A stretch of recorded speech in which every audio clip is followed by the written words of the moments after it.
Arguably, the most remarkable Mayan artifact ever found, the stone sarcophagus lid of King Pakal, has produced considerable controversy. Mainstream scholars believe the depiction is of King Pakal on a journey to the underworld. But ancient astronaut theorists believe the king is portrayed seated at the controls of a spacecraft and have dubbed him the Palenque astronaut. He appears to be going into space. He's the original rocket man. There, manipulating his spacecraft, going into space. We have maintained for a very long time that the depiction here is of King Pakal sitting in some type of a spacecraft, because he is at an angle like modern-day astronauts upon liftoff. He's manipulating some controls right here. He has some type of a breathing apparatus or some type of a telescope in front of his face. His feet are on some type of a pedal. And down here, you have something that looks like an exhaust with flames. The sarcophagus lid of Pakal has been a centerpiece for the ancient astronaut theories since the beginning. Eric von Däniken believes this to be one of his best pieces of evidence. And you see his upper hand, he's manipulating some controls. From the lower hand, he's turning something on. The heel of his left foot is on a kind of pedal. And outside of the capsule, you see a linking flame. This is incredible. This is absolutely a proof for extraterrestrials. The theory rests on the idea that the Mayans were not depicting their usual symbols here, but were trying to realistically depict a rocket with Pakal as its pilot. I think the best thing I can do for you here is to clearly explain what the Mayanists and other scientists who specialize in Mayan culture and artwork believe this scene is depicting. As Ancient Aliens said, archaeologists believe this scene is depicting the moment of Pakal's death and his descent into the underworld. Let me show you why they believe that. The most famous symbol in this picture is that of the World Tree, which, if you believe Ancient Aliens, would make up the entire hull of the rocket. It's hard to overemphasize the importance of the World Tree in Mayan mythology. The idea was that the World Tree extended into the heavens with its branches, and its roots extended into the underworld, so it was a symbol of the bridge between the underworld, heaven, and earth. When it is depicted, it almost always has the double-headed vision serpent on its branches, just like it is depicted here on Pakal's lid. The vision serpent was believed to live at the center of the world. Thus, it is depicted just above the underworld and just below the heavens. In its top branches is the celestial bird, which is seen a little more clearly in other World Tree depictions like this one, but on Pakal's lid you can see it's clearly depicting the same bird. The celestial bird represented the heavens, and thus was pictured on top of the World Tree. What Ancient Aliens says is the exhaust or fire from the rocket's takeoff is the roots of the World Tree extending into the underworld, which is not just typical for the depictions of the World Tree, it's pretty much a requirement. In the underworld, we see a picture of the Mayan sun monster, which Pakal is riding into the underworld. The idea was that every time the sun set, it was actually traveling into the underworld, where it would die, like everything else in the underworld. You can even see the bottom half of the sun's face was a skeleton, while the top half still had flesh and had not yet died. This too is a common theme showing the moment of transition. So Pakal is hitching a ride on the sun into the underworld. Even the so-called smoke is easily explained when you understand Mayan symbols. In Mayan art, whenever you see a so-called traveler, which is a person in transition from one world to the next, there must be something that is making that travel possible. Sometimes it's a twisted umbilical cord, but almost always it's a serpent, often a double-headed serpent. In other words, being in the mouths of double-headed serpents was a symbol of transition from one world to the next. You can see that the so-called smoke is actually the traditional serpent's beard, which appears on almost every depiction of a serpent in Mayan art. Now that you have an idea about what the scholars believe about this, let's look at some of Ancient Aliens' specific claims. He's manipulating some controls right here.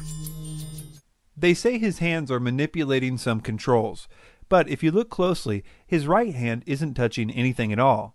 And the thing too, his left hand could be said to be manipulating controls more than his right, but you would have to say that all these marks on the tree are controls too, which in reality is probably the bark of the world tree, which was modeled after the ceiba tree, which had a very unique bark and thus was usually depicted in some way or another in world tree art. The odd position of Pakal's hands in this image is really what all the fuss is about. In the 1970s video refutation of the ancient astronaut theories, the Mayan expert in that film made the point that the hands in Mayan art are often depicted in delicate positions. The Maya like to show hands in rather delicate gestures. Such gestures are common in Mayan art. There are similar examples on the side of the slab. As far as the claim about his foot being on a type of pedal, I would have to say that if that is how aliens design pedals, then we are far more advanced in pedal technology than they are, because that may be the worst angle to put any kind of foot pedal. Plus, there are other reliefs of Mayans in the underworld on similar slabs with their feet in similar positions, but without the rocket. Well, what about this so-called breathing tube for his nose? Well, it doesn't connect to anything, and if you look closely, the thing it could potentially connect to is also represented on the other side of the lid, and is clearly a stylistic element of the vision serpent. What it actually is a nose piercing, particularly a bone. Here, an earring suspended from a pierced ear, a nose plug, which has the elements of death because it takes the form of a fleshless bone. Finally, consider the context that we find this image.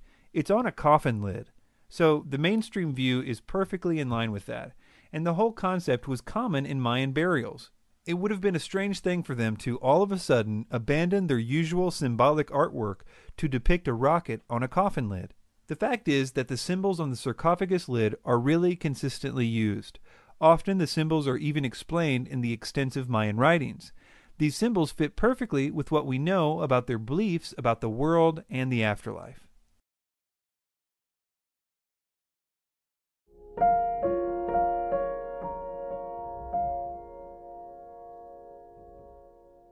The Nazca lines of Peru have been an important part of the ancient astronaut theory since its beginning.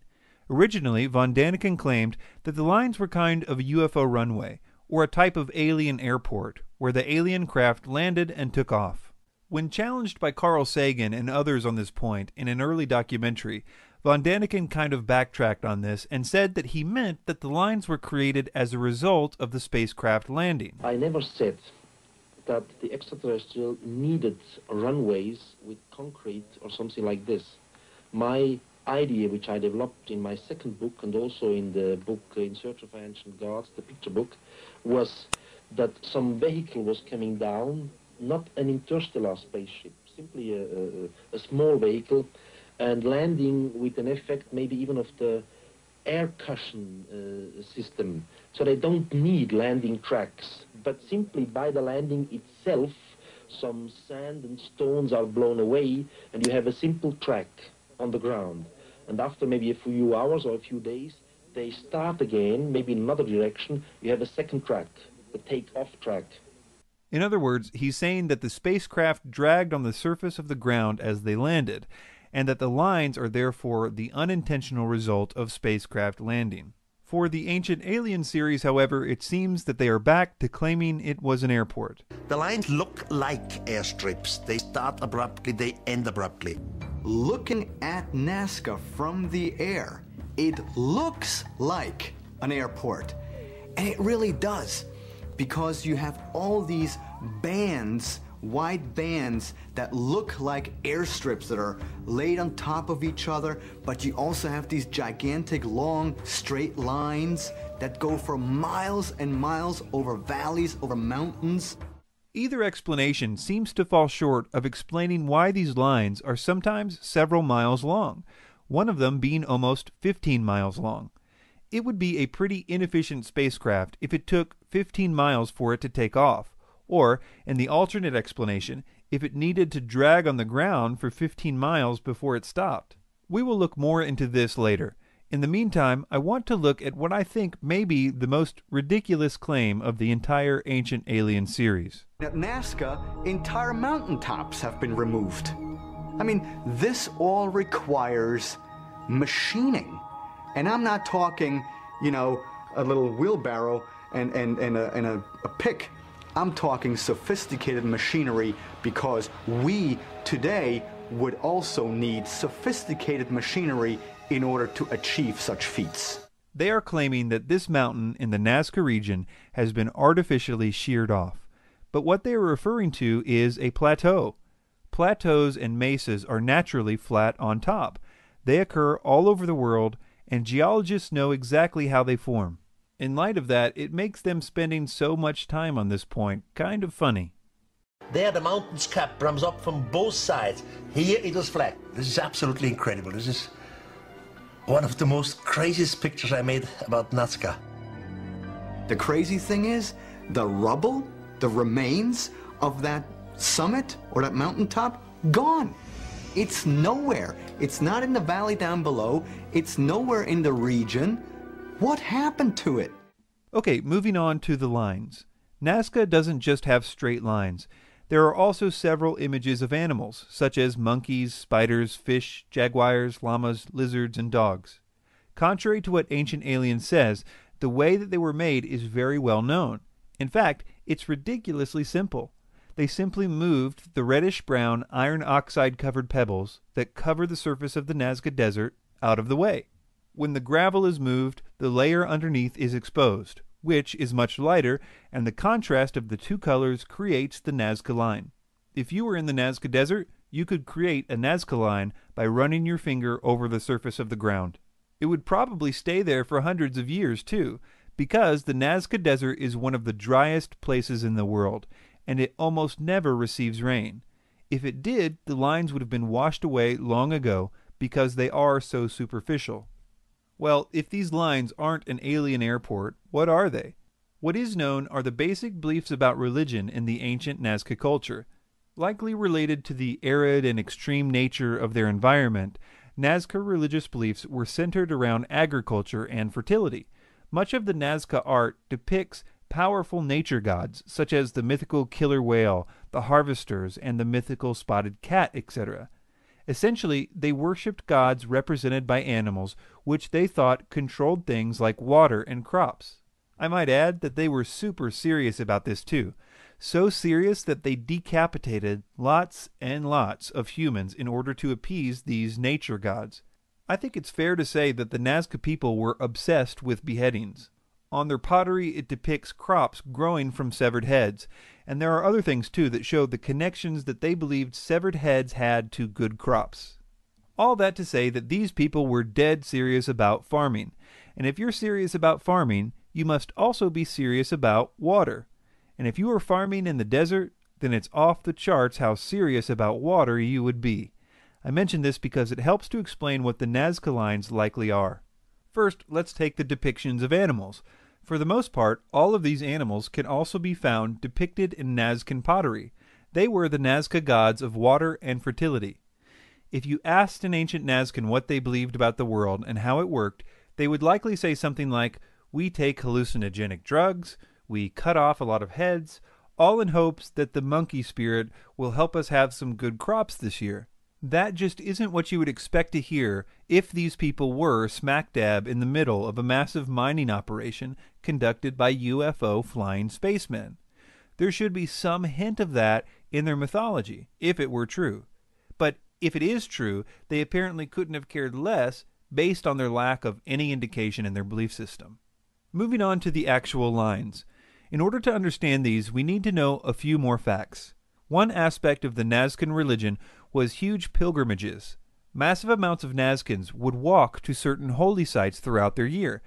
There they would participate in big religious events. The main place that they walked to was a place called Cahuachi, very near the Nazca lines. For a long time, archaeologists thought that it was the biggest Nazcan city ever found. But slowly they realized that it was never a place of permanent residence, but was only a place for all the pilgrims to converge. And what they did after they all walked there was, well, do some more walking. These walks are called processions when they are in a religious context. In the Nazcan culture, everyone got together and walked on these specific paths. The idea was that by getting everyone together and doing these rituals, they could appease these water gods. And even when the straight lines were not directly above underground water reservoirs, they were leading to mountains and other sites which were associated with the water gods, where the people would then worship those gods. So, in conclusion, the mountains weren't shaved off, the idea that it was an airport makes no logical sense, and the symbols and rituals which were a huge part of the Nazcan culture more than explain the so-called Nazca lines.